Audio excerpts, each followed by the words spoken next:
Assalamualaikum warahmatullahi wabarakatuh. Jumpa lagi bersama Guru Yuda, Guru Muda Harapan Bangsa. Pada kesempatan hari ini, hari-hari yang luar biasa sekali, di mana nanti saya akan mengupas hari ini adalah hari yang bersejarah bagi umat Islam. Ya, nanti saya kupas secara mendetail. Ya. Untuk yang sudah mendoakan saya, umumnya pada pandangan semuanya yang sudah mendoakan saya, terima kasih banyak. Di sini sudah banyak sekali nih. Oh, banyak sekali, pokoknya banyak. Wes, pokoknya banyak sekali ya yang sudah mendoakan saya. Semoga doa yang baik itu akan kembali kepada panjenengan semua yang mendoakan saya. Di sini nanti saya akan memberikan ilmu kepada panjenengan semua, ilmu yang sangat luar biasa sekali. Ini pertama kali juga saya membuat narasi dalam sebuah konteks ilmu ya. Yang awalnya itu saya langsung ya, to the point langsung saya coba. Ternyata kalau to the point itu langsung itu ada beberapa kelemahan, yaitu diantaranya manusia itu bahwa adanya lupa, berarti ada beberapa poin yang terlupakan. Tapi kalau dengan adanya narasi, teks bantuan ini, nanti insya Allah akan poin-poin yang ingin saya sampaikan itu tersampaikan semuanya. Baik, saya mulai. Pada kesempatan hari ini saya ingin berbagi ilmu yang sangat luar biasa sekali berkenaan dengan hari ini, ya, hari di mana semua umat Islam ya melaksanakan ibadah puasa, ya, puasa Arafah. Ya, ada momen yang sangat luar biasa sekali. Di sini ilmu yang sangat bagus sekali ini akan saya beri judul yang bernama Berkah di Padang Arafah. Berkah di Padang Arafah gimana? Kita kupas secara mendetail. Yang pertama nanti, di Padang Arafah itu ada apa sih? Nah, kejadian apa sih yang ada di Padang Arafah? Kenapa yang namanya haji itu kewajibannya ya salah satu yaitu wukuf di Padang Arafah. Apa yang terjadi di sana? Nah, teman-teman bisa melihat sekarang di Padang Arafah, mulai dari kemarin ya. Nah, kemarin itu saya lihat itu sudah wukuf di Padang Arafah. Di sana itu ada momen di mana seluruh umat Islam berdiam diri berdoa, berdoa kepada Allah Subhanahu wa taala dengan berbagai keinginan mereka masing-masing. Itu karena apa? Diawali dengan cerita Nabi Adam yang pertama kali dihukum oleh Allah Subhanahu wa taala, di mana ketaatannya beliau ya nabi kita diuji, diturunkan di surga gara-gara membuat kesalahan, hanya satu kesalahan saja, sehingga dia harus diturunkan di muka bumi ini. Tak hanya itu juga, dia juga dipisahkan oleh istri tercinta ya. Dia terpisah oleh istri tercintanya, dan disitulah di Padang Arafah itu mereka bertemu kembali, dan alhamdulillah itu adalah rezeki terbaik ya menurut Nabi Adam. Kenapa? Karena sebelumnya Nabi Adam itu tanpa minta apapun sudah tersedia. Tapi hanya karena satu kesalahan saja itu berakibat fatal ya. Dia dihukum, diturunkan dari surga, dipisahkan ke istrinya. Dipisahkan itu hanya tidak sekali, sehari, dua kali, bertahun-tahun. Coba bayangkan mereka berpisah bertahun-tahun dan ketemunya di Padang Arafah. Nah, di sini berhubungan dengan judul yang saya berikan kepada panjenengan semua, yaitu Berkah di Padang Arafah. Ada rezeki terbaik. Nah, ada Nabi Adam tadi adalah rezeki terbaiknya adalah bertemunya kembali istrinya. Yang sekian lama, 40 tahun. Ya. Lama tidak jumpa, akhirnya ketemu di sana. Ya. Hanya karena satu kesalahan saja. Bandingkan dengan kita yang banyak sekali punya kesalahan. Itu aja bagaimana hukuman terhadap kita. Kita bisa merenung bersama-sama apabila kita berbuat banyak kesalahan, banyak dosa. Sedangkan hanya Nabi Adam saja hanya satu kesalahan itu dihukumnya sampai segitunya. Ya, tidak sebentar. Bagaimana dengan kita? Ini hukum hari yang terbaik di Padang Arafah ini, bulan-bulan Arafah ini, hari-hari Arafah ini, saya mengajak kepada panjenengan semua. Mari kita awali dengan berpuasa. Kita merenungkan diri, kita berpuasa diri bahwa semuanya ini milik Allah Subhanahu wa taala dan akan kembali ya. Rezeki terbaik menurut Nabi Adam tadi, bertemunya istri tercinta. Bagaimana dengan kita? Nah, versi kita itu macam-macam sendiri, beda-beda. Versi kita itu berbeda-beda tentunya. sesuai dengan apa yang panjenengan inginkan semua selama ini. Selanjutnya, ada tempat rezeki di mana rezeki itu turun, tempat terbaik rezeki itu turun.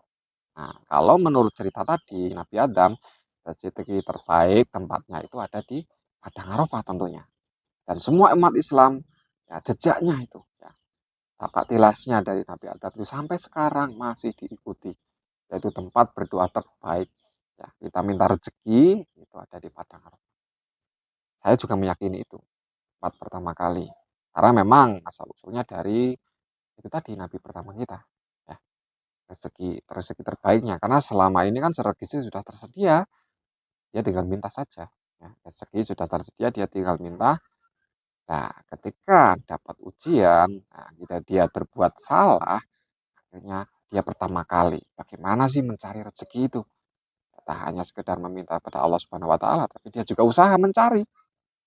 Itu pula dengan panjenengan semua, ya. Kalau panjenengan semua tidak punya, belum dimampukan rezekinya sama seperti saya yang belum bisa haji ya. Panjenengan semua bagaimana sih tempat terbaik? Kalau kita tidak bisa mungkin sampai saat ini belum bisa ya ke Padang Arafah. Bagaimana? Padahal itu tempat terbaik ya, selain nanti Masjidil Haram, Masjidil Aqsa ya. Pokoknya intinya kalau ada hubungannya dengan uang, maka kita belum mampu. Lah bagaimana kalau belum mampu kita ke sana? Yang kedua ini, selain tempat tadi, yang kedua ini adalah tempat terbaiknya adalah tempat ibadah. Selain Padang Arafah, yang kedua adalah tempat ibadah. Tempat ibadah itu di mana? Nah, tempat ibadah di situ yang terutama itu di masjid terutama. Ya, di masjid. Kalau kaum laki-laki itu tempat ibadah terbaiknya itu adalah di masjid. Ya. Setelah itu, ya, kalau di masjid bagaimana kalau memang berhalangan ke masjid? Ya mungkin di tempat ibadah lain. Mungkin di rumah, panjenengan di rumah mungkin sudah menyiapkan mihrab terbaiknya. Bagi yang belum tahu mihrab itu adalah tempat kita beribadah. Intinya itu, kita meminta sesuatu. Nanti kalau panjenengan semua belum punya tempat ibadah, misal tempat mihrabnya, ya, tempat memuajatnya, silakan buat. Insya Allah saya sudah buat. Walaupun masih sederhana, tapi insya Allah saya buatkan tempat khusus, ruangan khusus mihrab. Ya, untuk di mana di situ adalah saya jadikan tempat untuk minta rezeki. Nah, kalian juga harus ya, panjenengan semua juga harus. Pokoknya tempat ibadah itu wajib ada. Ya, tempat ibadah panjenengan. Jangan disamakan di kamar, jangan. Ya. Oh, yang penting ada tempat untuk sholat misalkan. Jangan. Mihrab itu wajib di setiap rumah itu ada tempat tersendiri. Jangan dicampur-campur dengan yang lain. Ya, jangan dicampur-campur. Saran saya jangan dicampur. Itu aja. Selanjutnya, setelah kita belajar, setelah saya sharing ilmu tentang tempat rezeki itu turun di mana, kemudian selanjutnya adalah cara kerja rezeki itu bagaimana sih? Ya, cara kerja itu rezeki itu bagaimana? Cara kerja rezeki itu simpel, hanya ada dua, ya, usaha dan doa. Cara kerja rezeki itu aja, hanya dua ini. Dua ini saling berhubungan. Satu saja tidak terlaksana, maka tidak akan bisa. Misalkan kerja saja. Nah, ini saya sudah bocoran ya. Usaha dan doa. Kerja saja usahanya, pokoknya kerja. Dapat nggak rezeki? Dapat. Tapi keberkahannya, kenapa bisa seperti itu? Ya, kenapa bisa kerja terus, tidak berdoa, yang penting kerja terus seperti itu. Suatu saat nanti kamu akan merasakan yang namanya keberkahan tidak ada. Kok saya kerja kok duitnya habis-habis saja. Nah itu ada tandanya. Ya, makanya harus diiringi dengan doa. Hmm, berdoalah yang baik-baik ya. Insya Allah nanti panjenengan semua akan diberikan rezeki yang luar biasa. Bagaimana dengan hanya doa saja? Doa saja, tapi tidak ada usaha. Nah ini saya punya cerita yang bagus dari Ustadz Adi Hidayat ya. Dia itu punya teman, saya pernah lihat tausiahnya itu dia punya teman, kemudian adu argumen, ya.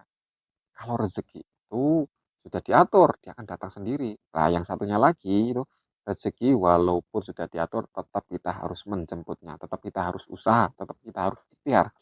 dan mereka berdua saling membuktikan. Nah, pada saat itu, pada kenyataannya, ya mereka uji coba di masjid, ya yang satu pokoknya mereka saling sembunyi, ya, sembunyi, kemudian biasanya katanya itu setiap hari Jumat itu ada pembagian rezeki, ya makanan-makanan kecil, yang satunya sembunyi, satu saling sembunyi, yang satunya itu berdoa, minta sama usaha ikhtiar, yaitu langsung saja datang ke masjid. Yang satunya sembunyi. Nah, beberapa hari tidak ketahuan. Karena apa? Itu tadi hanya berdoa saja tanpa ada usaha. Nah, seketika dia batuk. Ketika dia nggak sadar gitu, aham-aham. Akhirnya ada orang yang tahu ternyata ada orang yang sembunyi. Nah, itu bisa kita ambil kesimpulan bahwa memang rezeki itu memang harus ada usaha, juga harus ada doa. Ya, doa saja tidak bisa, usaha saja juga belum bisa. Ya, karena itu dua-dua ini harus saling terikat. Kalau panjenengan pengen fast, kalau istilah HP ngecas itu ada fast charging. Kalau di dalam rezeki itu ada fast rezeki. Wah, mantap kak. Oleh karena itu panjenengan semua yang penting yakin. Kalau panjenengan nggak yakin sama aja bohong. Panjenengan harus yakin. Panjenengan umat beragama. Di sini berlaku untuk semua ya, tidak hanya umat agama Islam aja. Ini kebetulan harinya orang Islam. Itu ya cara kerja dari rezeki ya. Kemudian di sini yang perlu saya garis bawahi adalah kenapa sih rezeki itu tidak datang? Kadang kalian berpikir seperti itu pasti. Kenapa ya? Kok rezeki itu kok menurut saya sudah usaha, sudah doa, tapi kok rezeki kok nggak ada ya? Kok kemana ini rezeki saya? Nah, pasti kalian berpikir seperti itu. Di sini saya berikan penjelasannya. Yang pertama adalah belum waktunya. Nah, panjenengan berdoa sekarang, kok nggak terkabul ya? Saya sudah usaha, kok belum ada hasil ya? Kalian bisa mencontoh Nabi Adam lagi tadi. Yang saya ceritakan dari awal. Bahwa Nabi Adam itu sudah usaha, sudah berdoa, pada kenyataannya tidak pada saat itu langsung dikabulkan. Padahal itu sekelas Nabi loh, apalagi kita. Ya, apalagi kita sebagai manusia biasa. Aduh, gimana ini yang punya banyak dosa. Pokoknya kita berdoa dan usaha. Kalau berharap besar jangan berharap besar. Kenapa? Kita manusia biasa. Sekelas Nabi aja lama, apalagi kita. Tambah lagi seperti ceritanya Nabi Ayub. Ya, Nabi Ayub yang kena uh, apa namanya ujian berupa penyakit yang sangat lama sekali. Bayangkan sekelas Nabi Ayub ujiannya lama sekali. Apalagi kita. Janganlah minta instan ya. Itu ya. Ingat belum waktunya. Percaya saja suatu saat nanti entah kapan itu tibalah waktunya itu datang. Ya. Kemudian rezeki itu bisa jadi diganti dengan yang lain. Panjenengan tidak terasa. Ternyata jenengan pengennya A, ternyata yang dikasih B. Ya, pengennya ini ternyata itu. Ya kan? Ya seperti itu. Karena apa? Menyesuaikan kemampuan panjenengan. Ketika diberi rezeki itu sanggup enggak? Kuat enggak? Mampu enggak?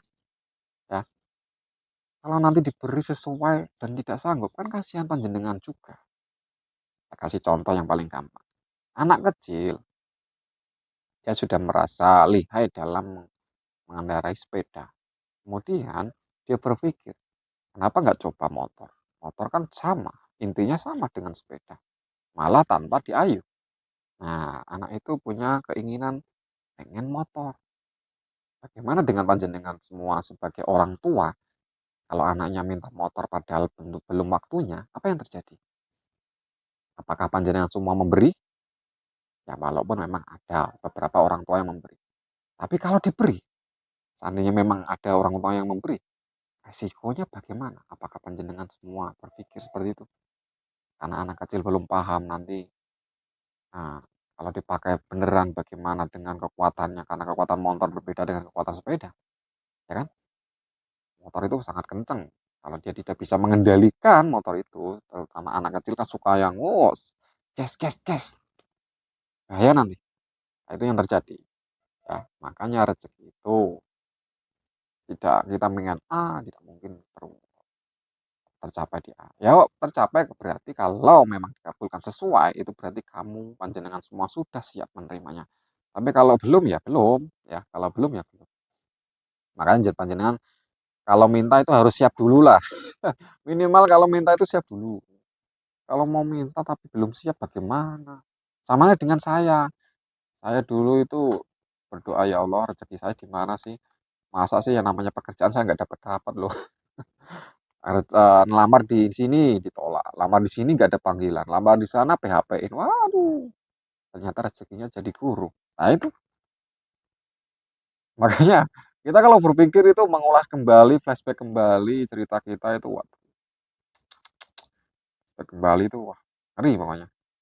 Kok gini, tapi setelah kita telusuri dengan baik, dengan seksama, dengan legowo, oh ternyata, contoh saya, kalau seandainya pegawai di sini, resikonya seperti ini, fisiknya kamu nggak kuat. Oh ternyata kamu cocoknya memang guru.